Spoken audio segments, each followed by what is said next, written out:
the solution to this example. So when we look at these numbers, we can see they're not adding up.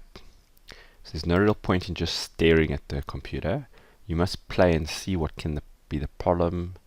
So perhaps you may change the full stop to a comma. You'll see it doesn't seem to have much of an impact. And maybe what we should do is delete the space. And you'll notice when we delete the space, the formatting seems to change. So it seems like that might be the problem. If we highlight these two, you can see it's at least noticed that number there. So it looks like that might be the problem. So I'm going to highlight these. And I'm going to do a find replace. So Control H.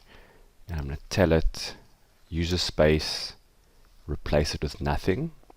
When I say replace all, you'll see it says it cannot find anything that's a space, even though it looks like we can see a space there. So if Excel says there is no space, there probably isn't a space, and this is because this is a special type of space that is generated with not using the space key.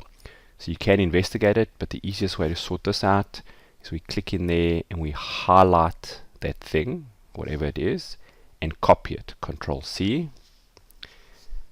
And I can now highlight the whole lot, Control H, and in the Find What section, I'm just going to delete everything there, and I paste, so Control V, whatever that thing was I copied, and again I replace it with nothing, and when I say replace all, you'll see now it actually found these things, replaced them with nothing. It is then recognized it as a number, and now it's formatted it in a nice way. So if we go to the bottom here, I can now do my sum, and you'll see it now adds up to the correct number.